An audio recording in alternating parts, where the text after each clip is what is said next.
Jason had always been the family disappointment. The words echoed in his mind as he wiped the grease from his hands with a worn towel, the fluorescent lights of the auto repair shop casting harsh shadows across his 28-year-old face. His brown eyes, once bright with dreams, now carried the weight of countless disappointments and sleepless nights. His sister, Mia, never missed an opportunity to remind him of his failures, and her voice seemed to follow him everywhere he went, a constant reminder of everything he wasn't. The clock on the wall read 6:47 p.m., and his first job of the day was finally over. In 3 hours, he'd be clocking in at the overnight warehouse, loading trucks until dawn broke over the city. This had been his routine for the past 2 years, ever since he'd made the decision that would change everything. The small apartment he called home sat in the worst part of downtown, where sirens wailed through the night and broken glass decorated the sidewalks like deadly confetti. The walls were thin enough to hear his neighbors' arguments, the heater worked sporadically, and the bathroom faucet dripped with a rhythm that had become the soundtrack to his insomnia. But it was cheap, and cheap was all Jason could afford while he executed his plan. Every month, he'd stare at the stack of bills on his rickety kitchen table, calculating and recalculating how much he could save, how much closer he was to his goal.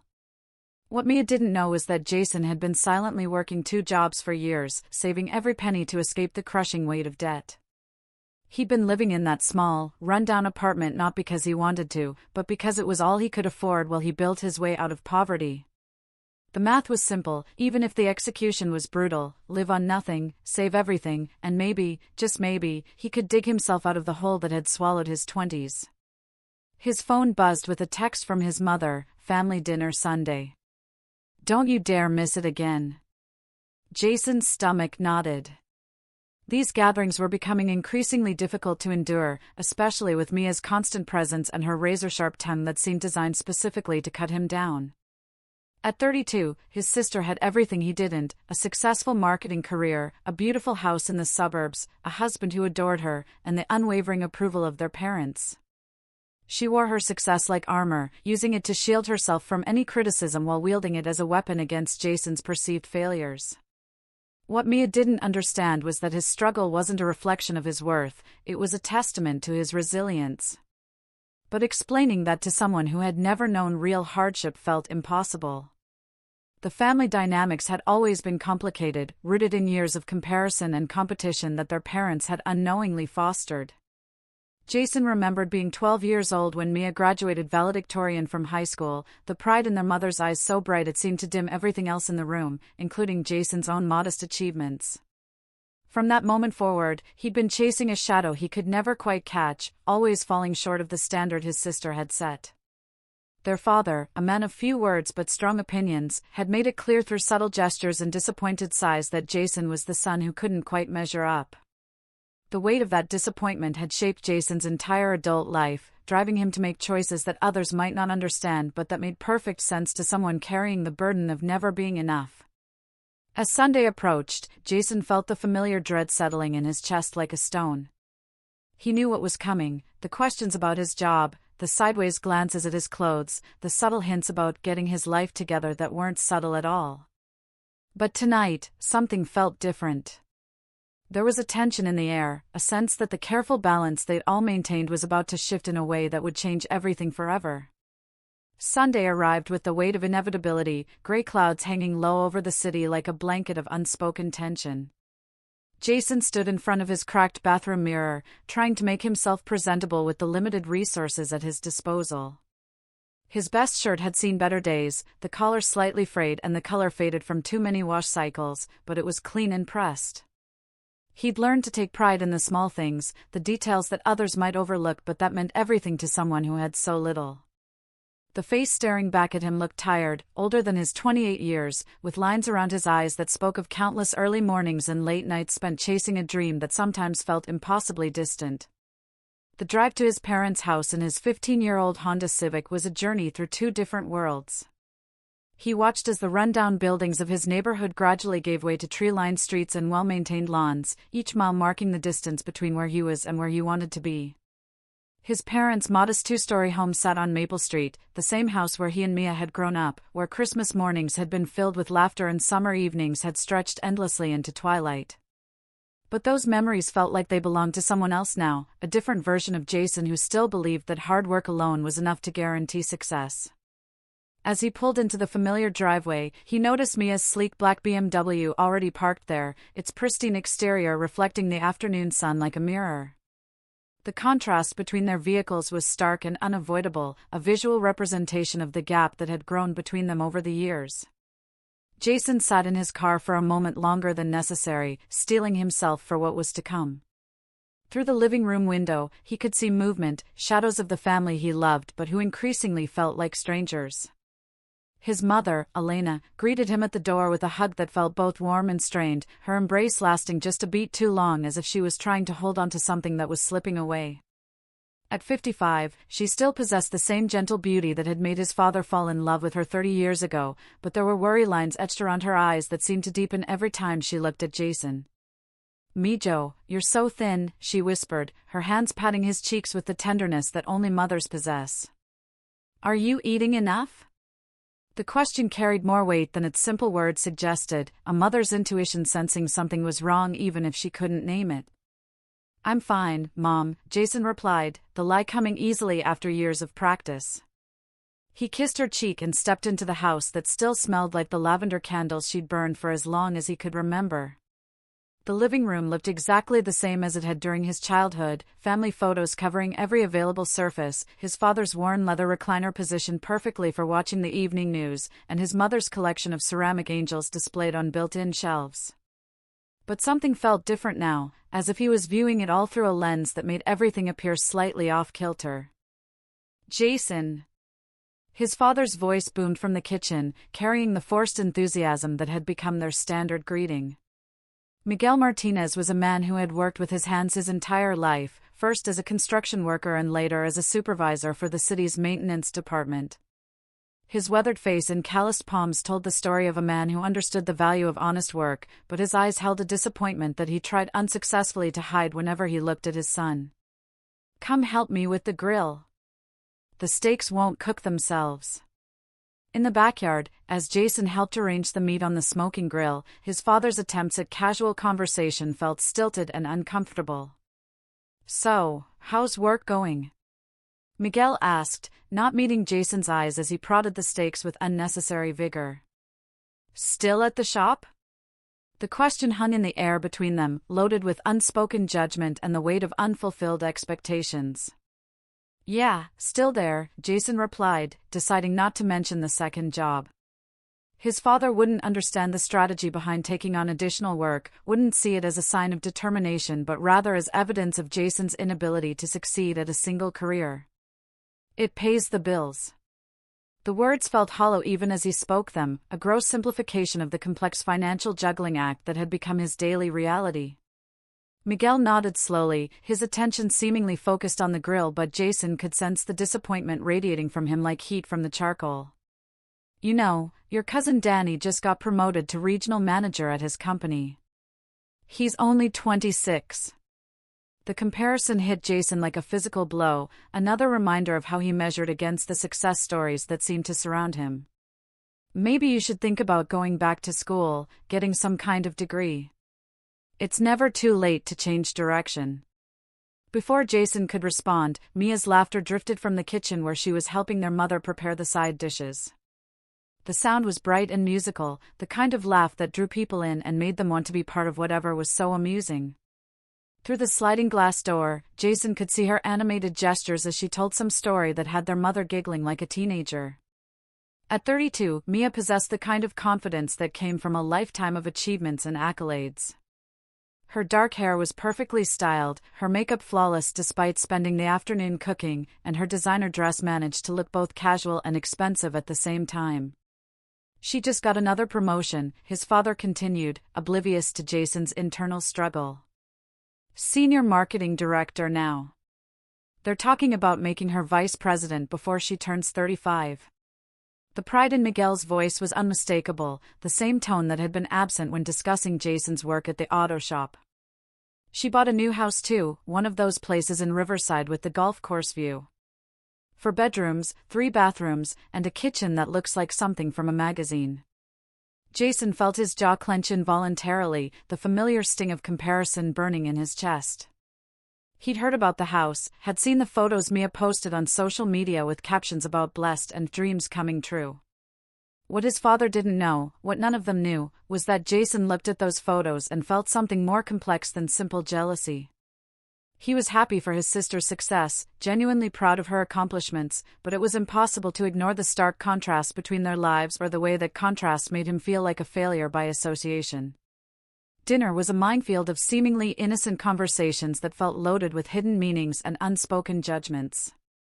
Mia regaled them with stories from her office, tales of client meetings and business trips that painted a picture of a life filled with purpose and recognition. Her husband, David, a soft-spoken accountant with kind eyes and an easy smile, listened with the devoted attention of a man who genuinely admired his wife's ambition. They were the picture of success, the kind of couple that made other people believe in the possibility of having it all. "We're thinking about starting a family soon," Mia announced as their mother served dessert, her words causing Elena to literally clap her hands with joy. "The new house has a perfect room for a nursery, and with my promotion, we'll be in a really good financial position." She reached over and squeezed David's hand, the gesture so natural and comfortable that it spoke to the security of their relationship. Elena immediately launched into grandmother mode, her excitement bubbling over as she began planning hypothetical baby showers and discussing the merits of various baby names. Miguel's face lit up with the prospect of becoming a grandfather, the conversation suddenly animated in a way that made Jason feel like he was watching from the outside looking in. This was the family dynamic he'd grown accustomed to over the years, Mia at the center of attention and celebration, while Jason occupied the periphery, present but not really part of the main story. As the evening progressed, Jason found himself growing quieter, retreating into himself as the conversation swirled around topics that felt increasingly distant from his own reality. When Mia mentioned their recent vacation to Europe, complete with photos on her phone of ancient cathedrals and romantic cafe dinners, Jason excused himself to get some air. Standing on the back porch, looking out at the neighborhood where he'd grown up, he felt the weight of his choices pressing down on him like a physical force. The back door opened behind him, and Mia stepped out, her heels clicking against the wooden deck. For a moment, they stood in silence, the sounds of their parents cleaning up in the kitchen providing a backdrop to the tension that had been building all evening. "You've been quiet tonight," she said finally, her tone carrying a note of something that might have been concern if Jason didn't know better. "Just tired," he replied, not trusting himself to say more.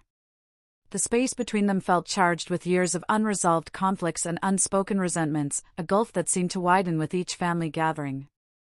Mia studied his profile in the dim light from the kitchen window, her expression unreadable. "Mom's worried about you, you know. She thinks you're not taking care of yourself." There was something in her voice, a sharpness that hadn't been there moments before. "Maybe if you made some better choices, put in a little more effort, you wouldn't look so." She paused, seeming to consider her words carefully. "Worn down."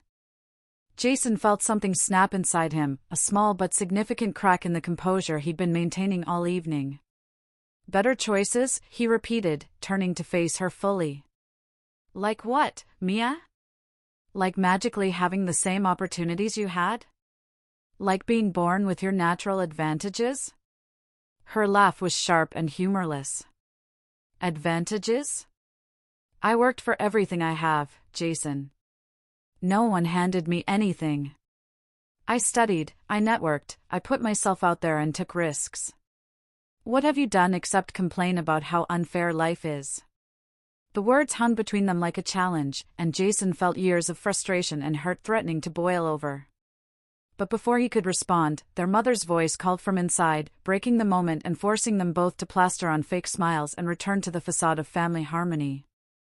As they walked back into the house, Jason caught sight of his reflection in the sliding glass door and saw something in his own eyes that he'd never noticed before, a hardness that hadn't been there that morning, a look that suggested something fundamental had shifted in a way that couldn't be undone. The following weeks passed in a blur of routine and mounting tension that seemed to follow Jason wherever he went. The confrontation with Mia on the back porch had left him raw and exposed, as if someone had peeled away a protective layer he didn't even realize he'd been carrying.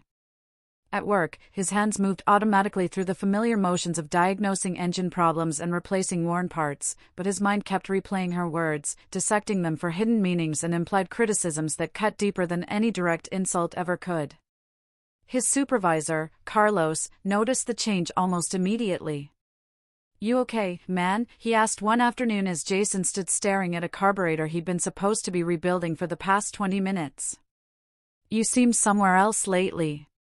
Carlos was one of the few people who knew about Jason's second job, having worked nights himself when his daughter was born and the bills started piling up faster than his paycheck could cover them. There was an understanding between them, a recognition of what it meant to work multiple jobs not out of ambition but out of necessity. "Family stuff," Jason replied, forcing himself to focus on the task at hand. The carburetor was from a 1998 Ford pickup, the kind of straightforward repair that he could usually complete with his eyes closed. But today, even the simple act of cleaning the jets felt overwhelming, as if the weight of everything else in his life was pressing down on his ability to function normally.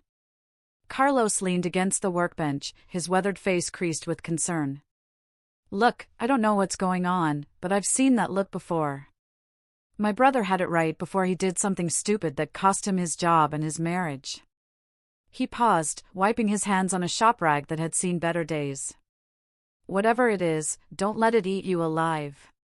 Family's important, but so is taking care of yourself." The advice was well-intentioned, but Jason wasn't sure how to take care of himself when everything felt like it was spiraling beyond his control. The carefully constructed walls he'd built around his emotions were beginning to crack, and he could feel something dangerous building pressure behind them, threatening to explode at the worst possible moment. That moment came 3 weeks later, at what was supposed to be a celebration dinner for Mia's latest promotion to regional marketing director. Their parents had insisted on taking the family out to Romano's, the upscale Italian restaurant where they'd celebrated every major milestone for the past decade. Jason had tried to get out of it, claiming he had to work, but his mother's disappointed voice over the phone had worn down his resistance until he found himself sitting in the passenger seat of his father's truck, watching the familiar scenery pass by through rain-streaked windows. The restaurant was everything Jason's apartment wasn't: warm, inviting, and expensive in a way that felt both comfortable and intimidating. Soft lighting from crystal chandeliers cast everything in a golden glow, while the smell of garlic and fresh bread made his stomach rumble with a hunger that went deeper than food. He'd skipped lunch to save money, a habit that had become so routine he barely noticed it anymore, but surrounded by abundance, the emptiness in his stomach felt like a physical reminder of everything he couldn't afford. Mia arrived 15 minutes late, as was her habit, sweeping into the restaurant like she owned it. Her success had given her a confidence that bordered on arrogance, a way of moving through the world that suggested she expected it to rearrange itself around her needs. She wore a black dress that probably cost more than Jason made in a month, her hair styled in the kind of effortless waves that took hours to achieve, and her smile was bright enough to power the entire restaurant. "Sorry I'm late," she announced, though she didn't sound particularly sorry. Conference call with the New York office ran long. "You know how it is." She kissed their parents' cheeks with the practiced ease of someone who'd never doubted her welcome anywhere, then slid into the seat across from Jason without so much as acknowledging his presence. The dinner started well enough, with their parents beaming with pride as Mia described her new responsibilities and the team of 12 people who would now report to her. She spoke about budgets and marketing strategies with the fluency of someone who'd found her calling, her enthusiasm infectious enough to make even the waiter linger to hear more about her latest campaign. David sat beside her, radiating the quiet pride of a supportive husband, occasionally adding details about the company retreat they'd be attending in Colorado or the new car they were considering buying. Jason tried to participate in the conversation, offering congratulations that felt genuine despite the complicated emotions churning in his chest. He was proud of his sister's success, truly he was, but it was impossible to ignore the stark contrast between her ascending trajectory and his own seemingly stagnant situation. Every story she told, every accomplishment she shared, felt like another piece of evidence that he'd somehow taken a wrong turn somewhere and ended up on a path that led nowhere. The turning point came when their father raised his wine glass in a toast, his face glowing with paternal pride. "To Mia," he said, his voice thick with emotion, "who never ceases to amaze us with her determination and success. We're so proud of the woman you've become." The words were meant to celebrate, but they landed on Jason like physical blows, each syllable reinforcing his position as the family disappointment.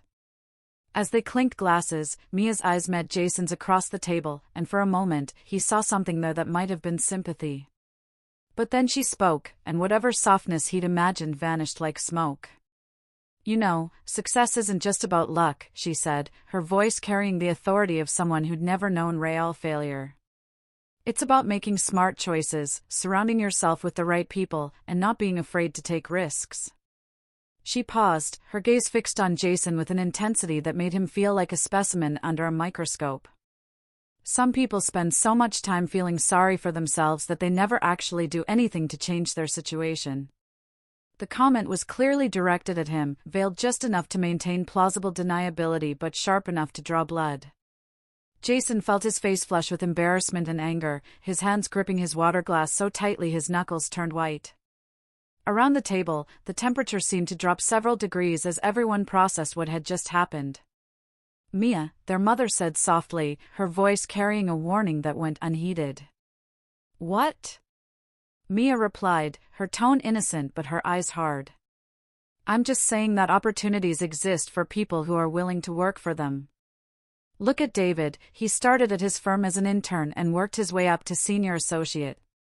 It's about dedication and professionalism, not making excuses." Jason felt something snap inside him, a rubber band that had been stretched beyond its breaking point. Years of accumulated resentment and frustration came flooding out in a voice that sounded foreign to his own ears. "You think this is about making excuses? You think I haven't been working?"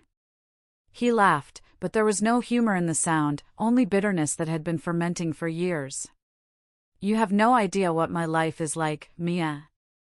No idea what I've been doing or why I've been doing it." "Enlighten me," she shot back, her composure cracking just enough to reveal the steel underneath. "Tell me about all this hard work that no one seems to see evidence of." The restaurant around them seemed to fade away, other conversations dimming to a background murmur as the Martinez family drama played out in real time. Their parents sat frozen between their children, Elena's eyes darting back and forth as if watching a tennis match that could only end badly, while Miguel's face grew increasingly grim. "You want to know about work?" Jason's voice rose despite his efforts to keep it level. "I've been working 2 jobs for the past 2 years, Mia. 14-hour days, 7 days a week, living in a place that's barely fit for human habitation because every penny I make goes toward paying off debt that you couldn't even imagine." The words poured out of him like water from a burst dam, carrying with them years of suppressed anger and hurt. Mia's expression shifted from confrontational to confused, as if she was trying to process information that didn't fit her understanding of her brother's situation. "2 jobs?" she repeated. "What debt?" "Jason, what are you talking about?" But Jason was beyond explanations now, beyond the careful diplomatic dance they'd been performing for years. The walls he'd built around his emotions had finally collapsed, and everything came flooding out in a torrent of raw honesty that felt both liberating and terrifying. "You think I live the way I do because I'm lazy? Because I'm not trying hard enough? I live in that apartment because it's all I can afford while I dig myself out of a hole that started when Dad got hurt and lost his job for 6 months." The table fell silent, all eyes turning to Miguel, whose face had gone pale. It was a chapter of family history that they rarely discussed, a period when Jason had been 23 and fresh out of community college, working his first real job at an accounting firm. When his father's back injury had sidelined him from construction work, it was Jason who had quietly taken on the family's mortgage payments, the car notes, the medical bills that insurance didn't cover. He'd never told anyone about the credit cards he'd maxed out or the personal loans he'd taken to keep the family afloat during those dark months. "I've been paying for that decision ever since," Jason continued, his voice cracking with emotion. "Every month for the past 5 years, watching my credit score tank, watching opportunities disappear because I couldn't take risks when I was drowning in debt. But I did it because that's what family does, we take care of each other. Or at least, some of us do." Mia's face had gone from confrontational to shock to something approaching horror as the implications of Jason's words sank in. "Jason, I didn't know. Why didn't you tell us?" Tell you what? He asked, his laugh bitter and broken. That I sacrificed my 20s to keep this family together while you were building your career? That I've been working myself into the ground for years while you've been posting pictures of your perfect life on social media? What exactly was I supposed to say? The silence that followed was deafening, broken only by the sound of Elena's quiet sobbing as the full weight of Jason's sacrifice became clear. Miguel sat staring at his hands, his face a mask of guilt and regret, while David looked like he wanted to disappear into the expensive upholstery of his chair. But it was Mia's reaction that cut the deepest. Instead of the apology Jason might have hoped for, instead of acknowledgement or understanding, her face hardened into something cold and defensive. So what? You want a medal? You want us all to feel sorry for you because you made a choice? Her voice was sharp enough to cut glass, each word designed to inflict maximum damage. Nobody asked you to be a martyr, Jason. Nobody forced you to take on debt you couldn't handle.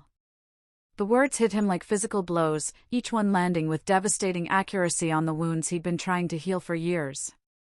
Around them, other diners were beginning to stare, drawn by the raised voices and obvious family drama playing out at table 12. But Jason was beyond caring about appearances, beyond the careful social conventions that had kept their dysfunction hidden for so long. You're right, he said finally, his voice quiet but carrying an edge that made everyone at the table lean forward. Nobody asked me to be a martyr. Just like nobody asked me to give up my own dreams to make sure this family survived. But I did it anyway, because I thought that's what love meant, sacrifice, putting others first, being willing to suffer so the people you care about don't have to. He stood up slowly, his legs shaky but his resolve crystallizing into something harder than diamond. But you've taught me something important tonight, Mia. You've taught me that some people don't deserve that kind of love.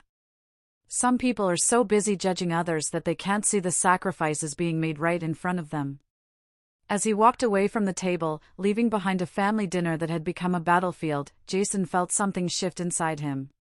The little boy who had spent years seeking his sister's approval, the young man who had believed that family was worth any sacrifice, was gone. In his place stood someone harder, someone who had finally learned the difference between being loved and being taken for granted. The drive home from Romano's was a blur of streetlights and regret, Jason's hands gripping the steering wheel so tightly his knuckles ached. The rain that had been threatening all evening finally began to fall, droplets hitting his windshield in a rhythm that matched the pounding in his chest. He'd left his family sitting at that table, left them with the truth he'd been carrying for 5 years, and now he didn't know what came next. The anger that had sustained him through the confrontation was beginning to fade, replaced by something that felt like grief for a version of his family that had probably never existed in the first place. His phone buzzed continuously with calls and text messages, the screen lighting up with his mother's name over and over again. But Jason couldn't bring himself to answer, couldn't face the inevitable conversation about family unity and forgiveness that would require him to pretend that what had happened was somehow his fault. Instead, he drove through the empty streets of his neighborhood, past the liquor stores with their neon signs and the bus stops where people waited in the rain for transportation that might never come. Back in his apartment, the silence felt different than it had before. The dripping faucet that had been the soundtrack to his insomnia for months seemed louder now, more insistent, as if it was trying to tell him something important. He sat on his second-hand couch, still wearing the dress shirt he'd put on to make a good impression at dinner, and stared at the stack of bills on his kitchen table. The numbers that had once seemed manageable now felt like a prison sentence, each payment a reminder of the choice he'd made to put his family's needs before his own dreams. The knock on his door came just after midnight, soft but persistent enough to cut through his brooding. Jason opened it to find his father standing in the hallway, rain-soaked and looking older than his 58 years. Miguel's usually proud posture was hunched with the weight of guilt, his eyes red-rimmed and haunted by the revelations of the evening. "Can I come in, Mijo?" Miguel asked, his voice barely above a whisper. The endearment that had once felt natural now carried the weight of everything unsaid between them, years of misunderstanding and unacknowledged sacrifice that had built walls where there should have been bridges. Jason stepped aside without a word, watching as his father took in the sparse furnishings and peeling paint that he'd never seen before. Miguel had always assumed that Jason's living situation was a choice, a young man's preference for independence over comfort. But standing in the cramped space, seeing the careful way everything was arranged to maximize functionality while minimizing cost, the truth of Jason's sacrifice became undeniably real. "I never knew," Miguel said finally, his voice breaking on the words. "About the debt, about what you did for us. Why didn't you tell me?" He sank into the only chair Jason owned, a folding metal seat that had come from a garage sale, his hands covering his face as if he could hide from the shame that was consuming him. Jason remained standing, his arms crossed over his chest in a defensive posture that had become second nature over the years. "What was I supposed to say, Dad? That I was drowning? That every month I was falling further behind while everyone assumed I was just failing at life?" The words came out harsher than he'd intended, but they carried the weight of years of accumulated frustration. "You were supposed to trust me," Miguel replied, looking up at his son with eyes that held a pain Jason had never seen before. "You were supposed to know that I would never want you to sacrifice your future for my mistakes." He stood up slowly, his back protesting the movement that reminded them both of the injury that had started this entire chain of events. "I was supposed to protect you, not the other way around." The conversation that followed was unlike any they'd ever had, stripped of the careful politeness that had characterized their relationship for years. Miguel talked about the shame he'd felt during those months of unemployment, the way it had eaten at his sense of identity as a provider and protector. He'd known that the bills were getting paid somehow, but he'd convinced himself that Jason's community college job was enough, that the family's financial survival wasn't dependent on his young son's sacrifice. "I was selfish," Miguel admitted, his voice raw with emotion. "I wanted to believe that everything was fine because facing the truth would have meant admitting that I'd failed as a father. It was easier to let you carry the burden than to acknowledge how bad things really were." Jason felt something shift inside him, a crack in the armor of resentment he'd been wearing for so long. He'd spent years believing that his family simply didn't see his sacrifice, that they were willfully blind to his struggles. But listening to his father's words, seeing the genuine anguish in his eyes, Jason began to understand that the situation was more complicated than he'd allowed himself to believe. "I'm proud of you," Miguel continued, his voice steadying as he found his footing in this new territory of honesty. "I'm proud of the man you've become, of the way you stepped up when our family needed you. But I'm also sorry, sorrier than you'll ever know, that you felt like you had to do it alone." The apology hung between them like a bridge, fragile but real, offering a path forward that Jason hadn't even known he was hoping for. For the first time in years, he felt the weight of isolation beginning to lift, replaced by something that might eventually become understanding. They talked until dawn, father and son sharing truths that should have been spoken years earlier.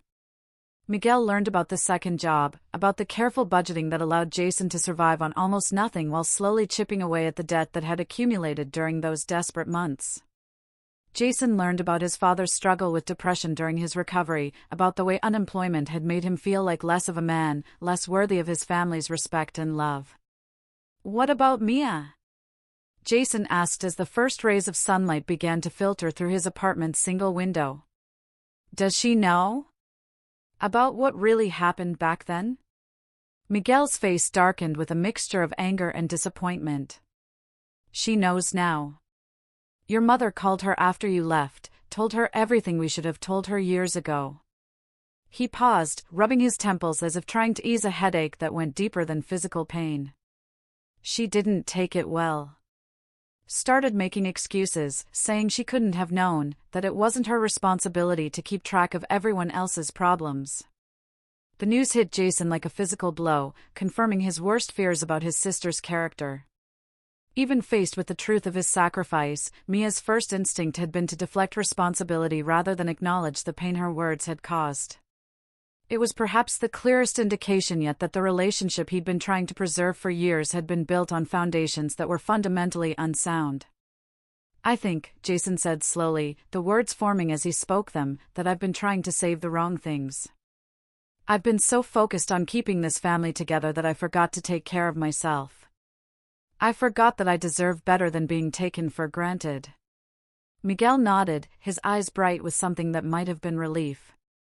"You do deserve better, Mijo. You deserve to have your own life, your own dreams, your own chance at happiness." He reached out and squeezed Jason's shoulder, the gesture carrying more weight than any words could convey. And maybe it's time for the rest of us to learn how to take care of ourselves without relying on your sacrifices. As his father prepared to leave, promising to have difficult conversations with Elena and Mia about accountability and respect, Jason felt something he hadn't experienced in years: the possibility of change.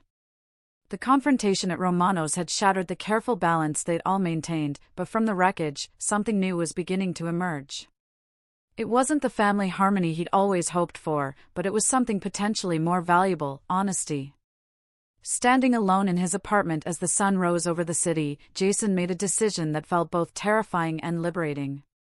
He was done living his life in service to other people's expectations. He was done sacrificing his own happiness for the comfort of people who couldn't even see what he was giving up. For the first time in years, he was going to put himself first, and if that meant some relationships couldn't survive the change, then perhaps those relationships weren't worth preserving in the first place. The realization brought with it a sense of clarity that cut through years of confusion and self-doubt. Jason had spent so long defining himself by his failures, by his inability to live up to Mia's success, that he'd forgotten to consider what success might look like on his own terms.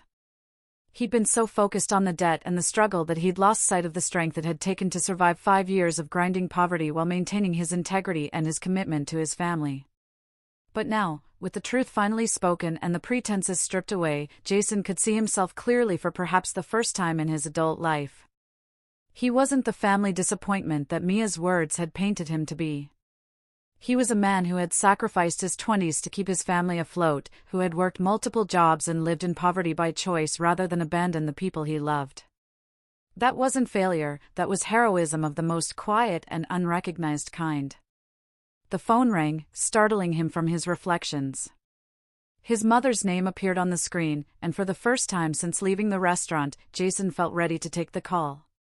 But when he answered, it wasn't Elena's voice that greeted him, it was Mia's, tight with an emotion he couldn't quite identify. "We need to talk," she said without preamble, her usual confidence replaced by something that sounded almost like uncertainty. "Not tonight, not when we're all still angry.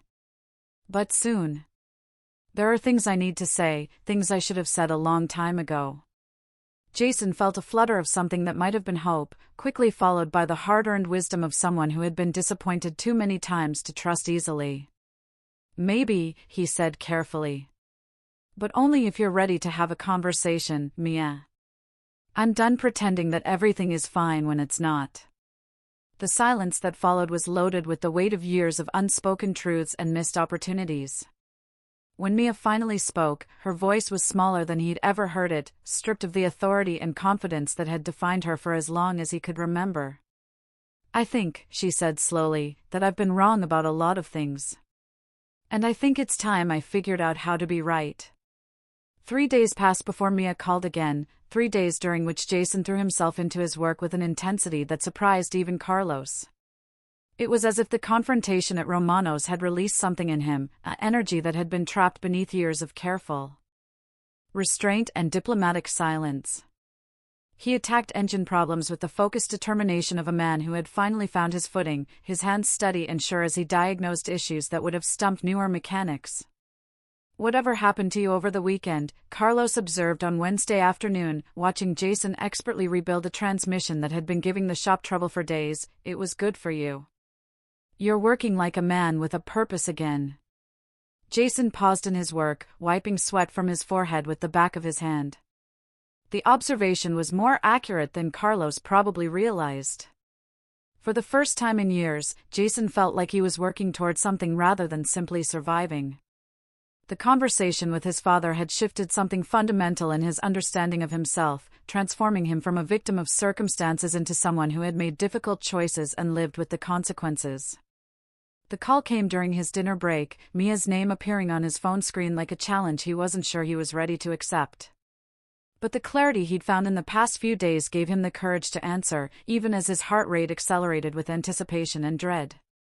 "Can you meet me tonight?" she asked without preamble, her voice careful and controlled in a way that was somehow more unsettling than her usual confidence. "There's a coffee shop on 5th Street, near the university." Neutral ground. The choice of location was telling, a public space that would force them both to maintain some level of civility while providing an escape route if the conversation went badly. Jason agreed, partly out of curiosity and partly out of a stubborn need to see if his sister was capable of the kind of honesty that had marked his conversation with their father. The coffee shop was one of those deliberately quirky places that catered to college students and artists, with mismatched furniture and local artwork covering every available wall space. Mia was already there when Jason arrived, sitting at a corner table with 2 cups of coffee growing cold in front of her. She'd chosen a spot that offered privacy while still being visible to other patrons, a strategic position that spoke to her discomfort with the vulnerability this conversation would require. She looked different than she had at the restaurant, smaller somehow, as if the events of the past few days had deflated some of the confidence that usually surrounded her like armor. Her designer clothes had been replaced by jeans and a simple sweater, her perfectly styled hair pulled back in a ponytail that made her look younger and more approachable. But it was her eyes that revealed the true extent of her internal struggle, red-rimmed and shadowed with something that might have been shame. "Thank you for coming," she said as Jason sat down across from her, her fingers wrapped around her coffee cup as if seeking warmth. "I wasn't sure you would." Jason studied his sister's face, looking for signs of the manipulation or defensiveness that had characterized so many of their interactions over the years. But what he saw instead was something he'd rarely witnessed in Mia, genuine uncertainty, as if she was navigating unfamiliar territory without the usual roadmap of her superior achievements and social skills. "I almost didn't," he admitted, his own hands wrapping around the coffee she'd ordered for him. It was black, the way he'd taken it since he was 16, a small detail that suggested she'd been paying more attention to his preferences than he'd given her credit for. "I'm not sure what we have to say to each other that hasn't already been said." Mia flinched at the words, her composure cracking just enough to reveal the person underneath the polished exterior. "I've been thinking about that night, about what you said, about what I said." She paused, her voice catching slightly as she struggled to find words for emotions she'd clearly never had to articulate before. "I've been thinking about a lot of things, actually. About who I am, about who I've become, about how I got to a place where I could say such horrible things to my own brother." The admission hung between them like a bridge, fragile but real, offering the possibility of understanding even as it acknowledged the damage that had been done. Jason felt his defensive walls beginning to lower slightly, not enough to make him vulnerable but sufficient to allow for the possibility that this conversation might be different from all the others. "Mom told me everything," Mia continued, her voice stronger now as she found her rhythm. "About Dad's injury, about the bills, about what you did for our family while I was busy building my career and pretending that success was the only thing that mattered." Her hands tightened around her coffee cup, knuckles white with the effort of maintaining control. "I had no idea, Jason. I swear to you, I had no idea what you were going through." Jason felt a flicker of something that might have been hope, quickly tempered by years of disappointment and the memory of her reaction at the restaurant. "Not knowing doesn't excuse what you said," he replied, his voice steady but not unkind. "Not knowing doesn't justify 5 years of treating me like I was less than you, like my struggles were evidence of some moral failing." "You're right," Mia said immediately, the words coming faster now as if she'd been rehearsing them. "You're absolutely right, and I'm not trying to make excuses. I'm trying to understand how I became the kind of person who could look at her brother's pain and see weakness instead of strength." The question seemed to surprise her as much as it surprised Jason, as if she hadn't fully realized what she was admitting until the words were spoken. For the first time in their adult relationship, Mia was confronting the possibility that her worldview might be fundamentally flawed, that the measuring stick she'd been using to judge success and failure was missing something essential. "I think," she said slowly, her voice dropping to barely above a whisper, "that I was so afraid of being seen as weak myself that I couldn't acknowledge strength that looked different from mine. Your sacrifice, your willingness to put family first even when it cost you everything, that scared me because it made my own choices look selfish in comparison." The confession was more honest than anything Jason had expected from his sister, revealing a vulnerability he'd never suspected existed beneath her polished surface. But even as he appreciated her attempt at self-reflection, he found himself unable to simply accept her words at face value. Too much damage had been done, too many years of hurt had accumulated, for a single conversation to erase the pain she'd caused. Scared or not, Jason said carefully, you still chose to tear me down instead of trying to understand. You still chose to make me feel worthless because it was easier than examining your own assumptions. He leaned forward slightly, his eyes locked on hers with an intensity that made her shift uncomfortably in her seat. Do you have any idea what it's like to sacrifice everything for your family and then have that same family treat you like you're the problem? Mia's composure finally cracked completely, tears spilling down her cheeks as the full weight of Jason's words hit home. No, she whispered, her voice broken and raw. I don't know what that's like, and I can't imagine how much pain I've caused you. I can't imagine how alone you must have felt, how betrayed. The sight of his sister crying should have brought Jason some satisfaction, some sense that justice was finally being served.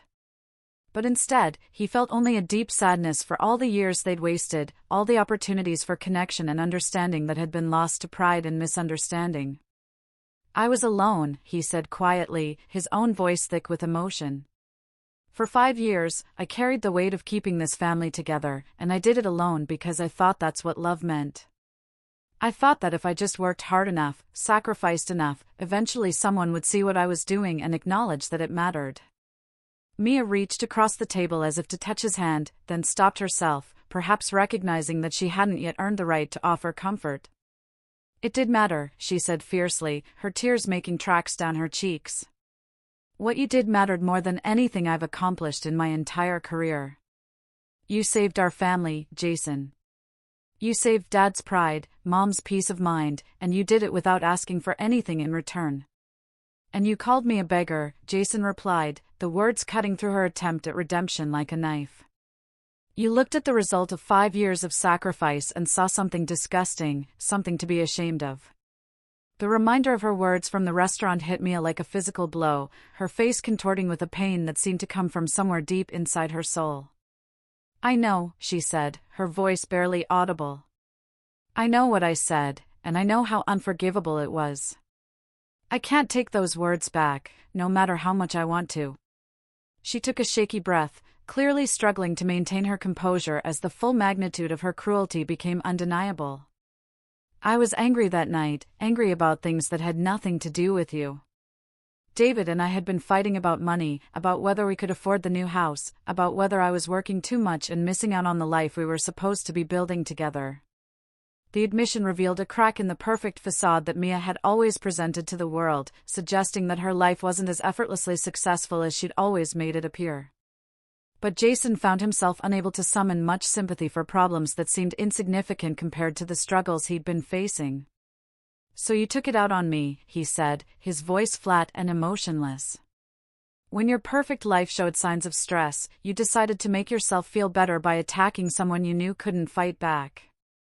Mia flinched as if he'd slapped her, the truth of his words undeniable even as they cut deep. Yes, she said simply, her voice hollow with shame.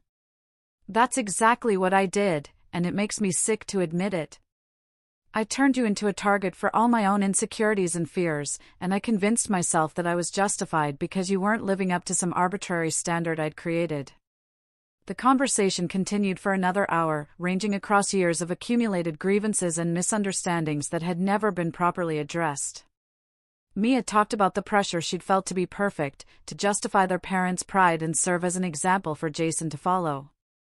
She admitted that his struggles had forced her to confront the possibility that hard work and good intentions weren't always enough, a reality that threatened the foundation of everything she believed about success and failure. Jason, for his part, found himself able to articulate feelings he'd been carrying for years but had never known how to express. He talked about the isolation of being the family's secret savior, about watching Mia's accomplishments be celebrated while his own sacrifices went unacknowledged. He described the slow erosion of his self-worth as he began to internalize the message that his life was somehow less valuable than hers, less worthy of respect and consideration. But even as they talked, even as Mia continued to express remorse and understanding, Jason found himself unable to fully trust her transformation. The hurt ran too deep, the pattern of behavior too well established, for a single conversation to erase years of damage. He could see that she was genuinely trying to understand, genuinely horrified by her own actions, but understanding wasn't the same as change, and remorse wasn't the same as redemption. I don't know if I can forgive you, Jason said finally as they prepared to leave, the words hanging between them like a verdict. I want to believe that you've learned something from this, that you're capable of being the sister I always hoped you could be. But I can't just pretend that 5 years of emotional abuse didn't happen because you finally realized you were wrong.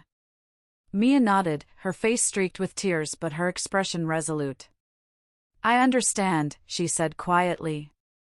I understand that forgiveness has to be earned, and I understand that I might never be able to repair the damage I've done. But I want you to know that I'm going to try, whether you're willing to let me or not. As they parted ways in the parking lot, Jason felt a complex mixture of emotions that defied easy categorization. The conversation had been more honest than he'd expected, more revealing of Mia's own struggles and insecurities than he'd thought possible.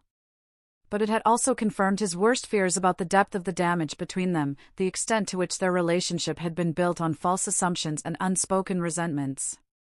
Driving home through the familiar streets of his neighborhood, Jason realized that the confrontation he'd been dreading for years had finally happened, and he was still standing. More than that, he was stronger than he'd been before, clearer about his own worth and more certain about what he would and wouldn't accept from the people in his life.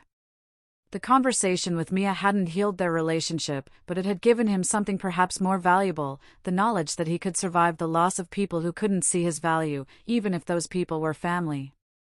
The weeks following his conversation with Mia brought an unexpected peace to Jason's daily routine, as if the emotional storm that had been brewing for years had finally passed, leaving behind a landscape that was damaged but somehow cleaner. He threw himself into his work with renewed focus, his productivity at both jobs reaching levels that surprised even him.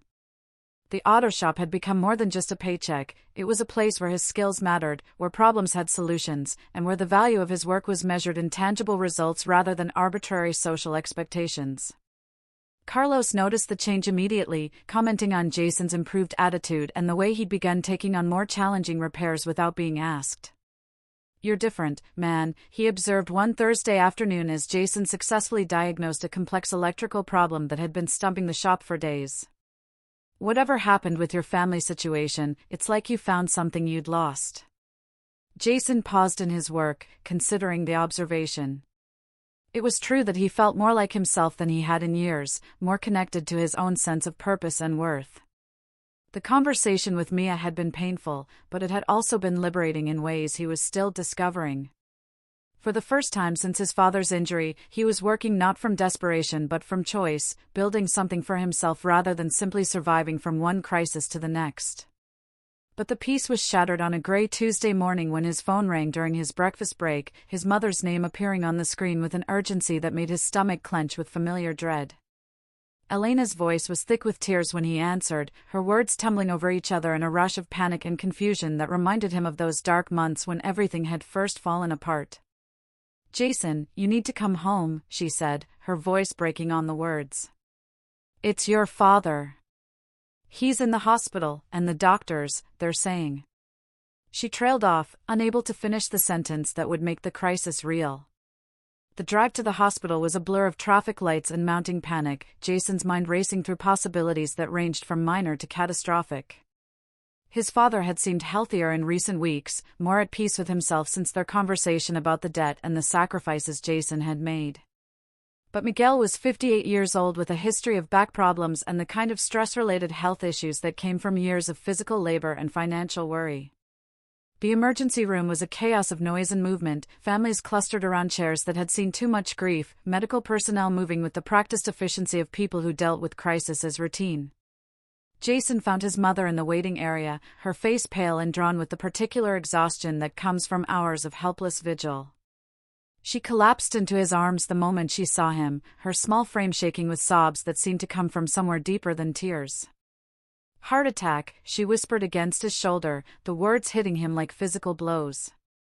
He was getting ready for work this morning, complaining about his chest hurting, and then he just collapsed. If I hadn't been there, if I hadn't called the ambulance when I did. She couldn't finish the thought, couldn't voice the possibility that had been haunting her since the moment she'd watched the paramedics work over her husband's unconscious body. Jason held his mother, his own emotions a complicated tangle of fear and guilt that he struggled to process. The timing felt cruelly ironic. Just when their family had begun to heal from years of dysfunction and misunderstanding, a new crisis had emerged to test their still fragile bonds. He found himself wondering if the stress of recent revelations had contributed to his father's condition, if the emotional weight of learning about Jason's sacrifices had somehow triggered the heart attack that now threatened everything they'd been trying to rebuild. Mia arrived an hour later, her face drawn and her usual composure completely shattered. She'd driven straight from her office, still wearing the professional attire that marked her success but looking smaller and more vulnerable than Jason had seen her since childhood. The sight of her obvious distress stirred something in Jason's chest, a protective instinct that surprised him with its intensity despite everything that had passed between them. "How is he?" she asked immediately, her eyes darting between Jason and their mother as if looking for reassurance that neither of them could provide. "Have the doctors said anything? Is he going to be okay?" The questions hung in the air unanswered, highlighting the helplessness that had descended over their family like a fog. They were forced to wait in the sterile limbo of the emergency room, reduced to watching the clock and analyzing every expression on the medical staff's faces for clues about Miguel's condition. The enforced inactivity was torture for people who were used to solving problems through action, leaving them with nothing to do but confront their own fears and regrets. As the hours passed, old patterns began to reassert themselves despite the progress they'd made in recent weeks. Elena turned to Mia for comfort and practical support, asking her to handle communication with relatives and coordinate the logistics that crisis always demanded. It was a natural response born from years of relying on Mia's competence and organizational skills, but Jason felt the familiar sting of being overlooked, of being seen as less capable of handling important responsibilities. The doctor who finally emerged to speak with them was young enough to be someone's son, his scrubs wrinkled and his eyes carrying the weight of too many difficult conversations.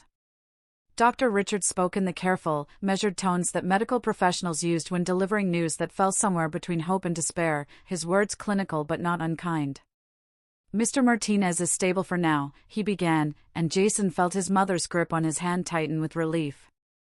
"The heart attack was significant, but we were able to clear the blockage and restore blood flow to the affected area. He's going to need surgery, a bypass procedure that will require several weeks of recovery time."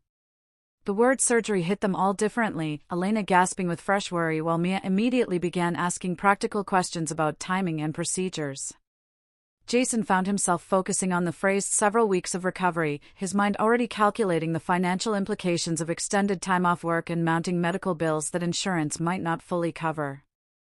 "There's something else we need to discuss," Dr. Richards continued, his expression growing more serious. "Your father's job, the physical demands, the stress levels, those factors contributed to his condition. He's going to need to make some significant lifestyle changes if he wants to avoid another episode." The implications hung heavy in the air as they processed what the doctor was really saying. Miguel's work with the city maintenance department wasn't just his livelihood, it was his identity, his sense of purpose and masculine worth. The idea of him being unable to continue the physical labor that had defined his adult life would be devastating on levels that went far beyond financial considerations. As they sat with Miguel after the surgery, watching the steady rise and fall of his chest while machines monitored his vital signs, the full weight of their new reality began to settle over the family. He looked smaller in the hospital bed, more fragile than Jason had ever seen him, his weathered hands pale against the white sheets and his usually strong voice reduced to whispers. "I'm sorry," Miguel said when he was finally conscious enough to speak, his eyes finding Jason's with an intensity that cut through the post-surgical haze. "For all of it. For not seeing what you were doing, for letting you carry that burden alone, for being the kind of father who made his son feel like he had to choose between his own future and his family's survival." The words were spoken in front of Elena and Mia, making them a public acknowledgement of the private conversation Jason and his father had shared weeks earlier. But instead of bringing the family together, the confession seemed to highlight the divisions that still existed between them, the ways in which their different perspectives on the past created ongoing tension in the present. "You don't need to apologize," Jason said quietly, though his voice carried undertones of the complex emotions he was struggling to process. "You were doing the best you could with an impossible situation." But even as he offered forgiveness, Jason couldn't shake the feeling that they were once again in familiar territory, with him being expected to absorb the emotional and practical consequences of circumstances beyond his control. The medical bills would start arriving soon, the insurance copays and deductibles that would strain a budget already stretched beyond its limits. Miguel's recovery would require modifications to their parents' home, special equipment, and possibly professional care that would add new layers of financial stress to an already precarious situation. Mia seemed to sense his thoughts, her expression growing troubled as she watched Jason's face cycle through emotions he was trying to hide. "We'll figure this out," she said, her voice carrying a determination that reminded Jason of the old Mia, the sister who had always believed that problems existed to be solved through superior planning and execution. "Between all of us, we'll make sure Dad gets the care he needs." But Jason found himself unable to trust her assurances, unable to forget that her version of figuring things out had historically involved other people making sacrifices while she maintained her comfortable distance from the actual costs. The conversation they'd had at the coffee shop felt like it belonged to a different lifetime, its tentative progress toward understanding overshadowed by the immediate crisis that demanded action rather than words. That night, alone in his apartment after spending the day navigating hospital bureaucracy and family dynamics, Jason stared at his bathroom mirror and saw a man who looked older than his 28 years. The face looking back at him carried the weight of too many crises, too many moments when he'd been called upon to be stronger than any person should have to be. He thought about the careful financial planning that had finally begun to show progress, the slow but steady reduction of debt that had given him hope for the first time in years. All of that progress now felt threatened by circumstances that were once again beyond his control. He could see the pattern repeating itself with devastating clarity: another family crisis, another opportunity for him to step up and sacrifice his own stability for the greater good, another chance for his efforts to go unrecognized while others received credit for their good intentions. The phone rang, interrupting his dark thoughts, and Mia's name appeared on the screen like a test he wasn't sure he was ready to take. When he answered, her voice was different than it had been at the hospital, stripped of the false confidence she'd been projecting in front of their parents. "I know what you're thinking," she said without preamble, her words cutting straight to the heart of his fears. "I know you're wondering if this is going to be like last time, if you're going to end up carrying all the weight while the rest of us pretend everything is fine." The accuracy of her observation was both surprising and unsettling, suggesting that she understood him better than he'd given her credit for. "Am I wrong?" he asked, his voice flat with exhaustion and disappointment. The silence that followed stretched long enough for Jason to wonder if the call had been disconnected, but finally Mia spoke, her voice small and uncertain in a way that reminded him of the little girl she'd once been. "I don't know," she admitted. "I want to say that things are different now, that I've learned something from our conversation and from seeing what my words did to you. But I'm scared, Jason. I'm scared that when the pressure gets real, when Dad needs expensive care and Mom starts falling apart, I'm going to revert to the same selfish patterns that have defined our relationship for years." The honesty was more than Jason had expected, revealing a self-awareness that offered a glimmer of hope even as it confirmed his worst fears about the challenges ahead. But hope, he was learning, was a luxury he could no longer afford to indulge without careful consideration of its cost. The first sign that things might be different this time came on a Thursday morning, exactly 1 week after Miguel's heart attack. Jason was at the hospital, helping his father with the physical therapy exercises that would determine how quickly he could return home, when Mia walked into the room carrying a folder thick with paperwork and an expression of grim determination that he recognized from their childhood. "I've been doing research," she announced without preamble, settling into the uncomfortable visitor's chair that had become as familiar as furniture in their own homes. "Insurance coverage, rehabilitation programs, home modification services, everything Dad's going to need for recovery." She opened the folder and spread its contents across the rolling table that served as Miguel's temporary desk, revealing a level of organization and thoroughness that spoke to hours of concentrated effort. Miguel looked up from the resistance band he'd been struggling with, his face showing a mixture of gratitude and embarrassment that had become his default expression since the heart attack. The proud man who had once prided himself on needing nothing from anyone was slowly learning to accept help, though the process was clearly painful for someone who had spent his entire adult life as a provider rather than a recipient. "Mija, you don't need to," he began, but Mia cut him off with a gesture that was both gentle and firm. "Yes, I do," she said, her voice carrying a conviction that surprised Jason with its intensity. "I need to do this, and more importantly, you need to let me."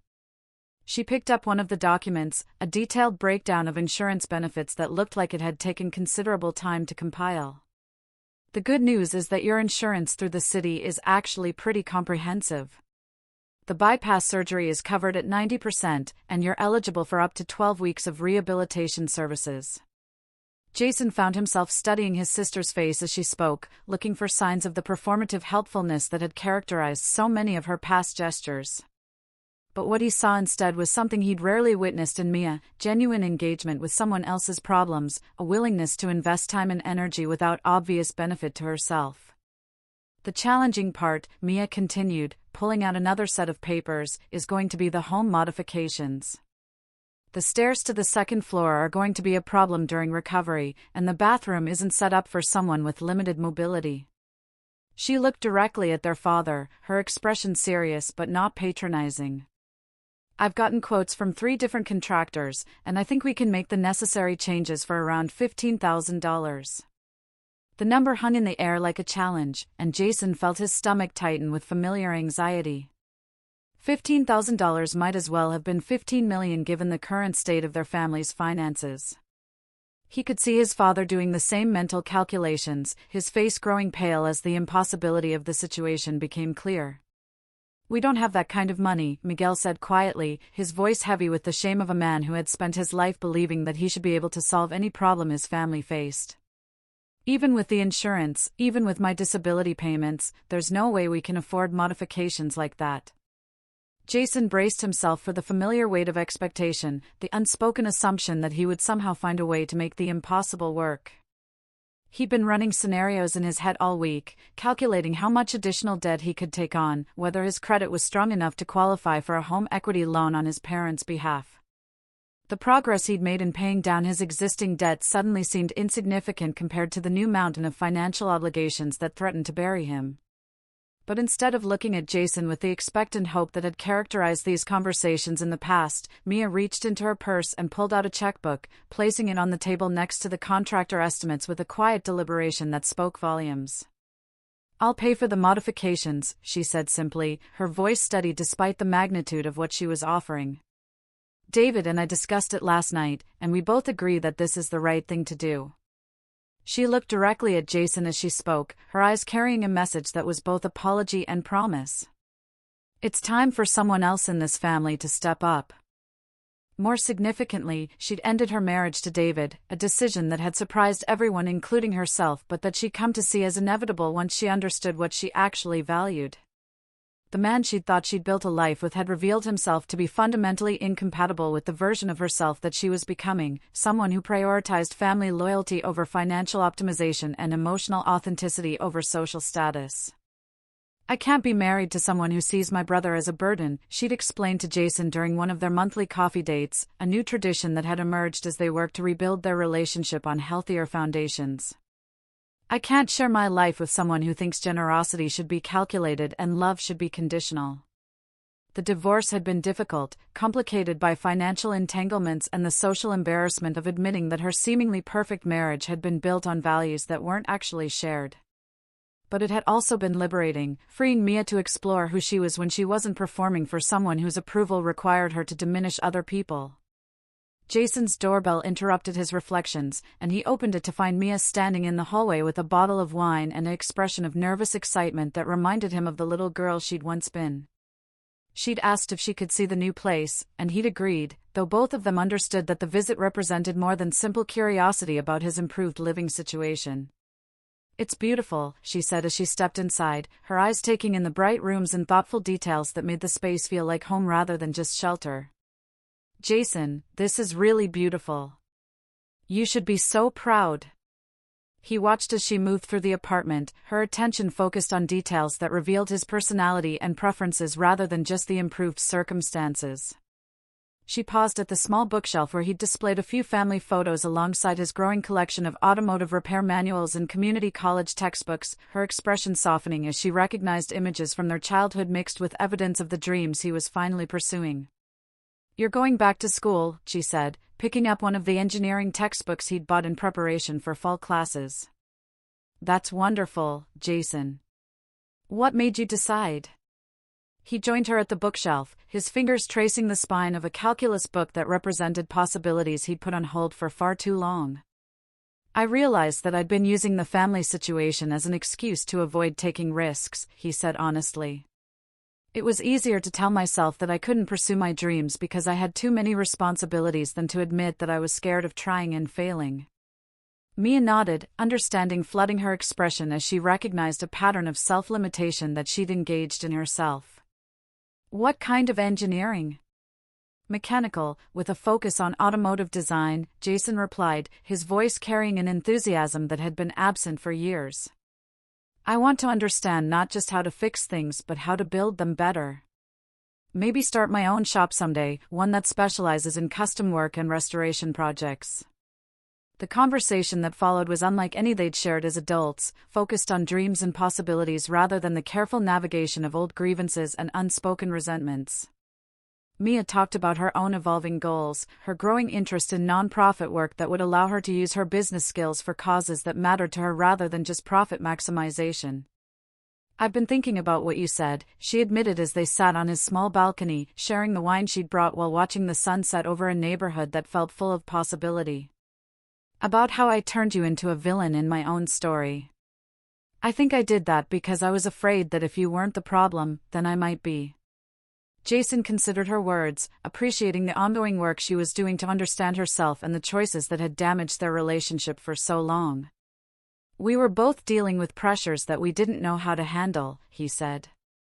The difference was that I turned mine inward, blaming myself for not being strong enough or smart enough to solve everyone's problems.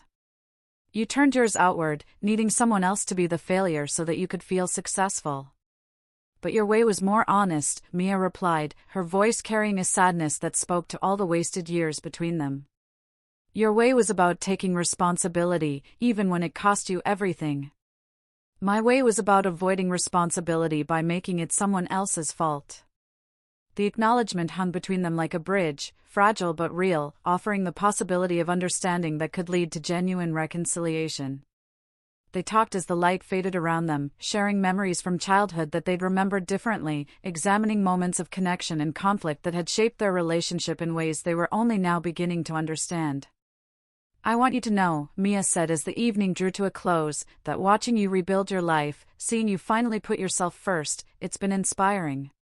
You've shown me what real strength looks like, what it means to love someone enough to refuse to enable their worst impulses. Jason felt tears prick at his eyes, the recognition he'd been seeking for years finally coming from the person whose approval had once meant everything to him. But more importantly, he realized that her approval no longer held the power it once had over his sense of self-worth. He was proud of the life he was building, proud of the choices he was making, whether or not anyone else understood or celebrated them. I'm proud of you too, he said, meaning it completely. It takes courage to examine yourself the way you have, to change patterns that were serving you even when they were hurting other people. Not everyone is capable of that kind of growth. As they hugged goodbye at his door, both siblings carrying the weight of possibilities that felt both precious and fragile, Jason realized that they had finally achieved something that had seemed impossible just months earlier, a relationship based on mutual respect rather than family obligation, built on who they actually were rather than who they thought they should be. The weeks that followed brought a steady rhythm of positive changes that felt sustainable rather than dramatic. Jason excelled in his first semester back at school, his maturity and real-world experience giving him advantages over younger students who hadn't yet learned the value of hard work and perseverance. His professors noticed his dedication and practical knowledge, and several had already mentioned opportunities for research projects and internships that could accelerate his progress toward graduation. At work, Carlos had begun training him for a supervisory role, recognizing leadership qualities that had been forged in the crucible of family crisis but were perfectly suited to managing the challenges of a busy auto repair shop. The additional responsibility came with increased pay and the promise of part ownership if Jason continued to demonstrate the competence and integrity that had already made him indispensable. But perhaps the most significant change was in his relationship with hope itself. For years, Jason had approached the future with a mixture of resignation and determination, working toward goals he wasn't sure he'd ever achieve while carrying burdens that seemed to grow heavier rather than lighter. Now, for the first time since his father's injury, he could envision a future that included not just survival but genuine happiness, not just responsibility but choice. The Christmas gathering that year was small and intentionally low-key, held at his parents' modified home with an understanding that everyone's needs and limitations would be respected rather than ignored. Miguel moved more slowly than he once had, but with a contentment that spoke to his acceptance of his new reality, while Elena bustled around with the familiar energy of a woman who had found her footing after months of uncertainty. Mia arrived alone but seemed more genuinely happy than Jason had seen her since childhood, her smile untainted by the performance anxiety that had once marked all her family interactions. She brought gifts that showed real thought and attention to each person's current interests and needs, marking a shift from the expensive but impersonal presence that had once been her signature. "I have something for you," she said to Jason as they finished dinner, pulling out a small wrapped package that felt both light and significant in his hands. Inside was a keychain with a small silver charm in the shape of a car, attached to a key that she explained was for a workspace she'd rented near his apartment. "It's not much," she said, her voice carrying the nervous uncertainty of someone offering a gift that mattered more than its monetary value. "Just a small garage space with good lighting and proper ventilation. I thought maybe you could use it for your restoration projects, or for studying, or just as a place that's entirely yours." Jason stared at the key in his hand, overwhelmed by the thoughtfulness of a gift that showed how carefully his sister had been listening to his dreams and aspirations. It wasn't about the money she'd spent or the practical value of the workspace, though both were significant. It was about the recognition implicit in her gesture, the acknowledgement that his dreams deserved support and investment rather than just tolerance. "Mia," he said, his voice thick with emotion, this is perfect. "Thank you."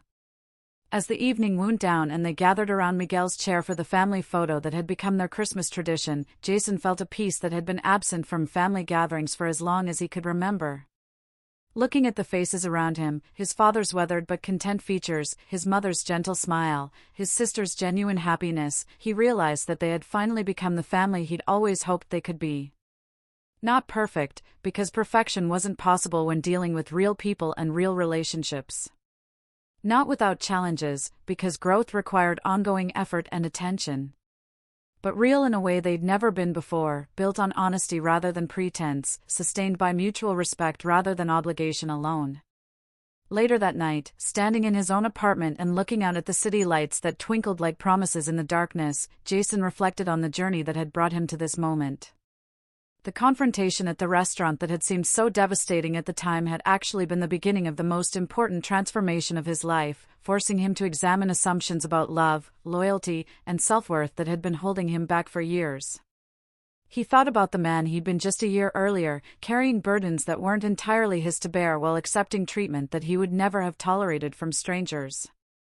That version of himself had been noble in many ways, generous and self-sacrificing in ways that deserved recognition.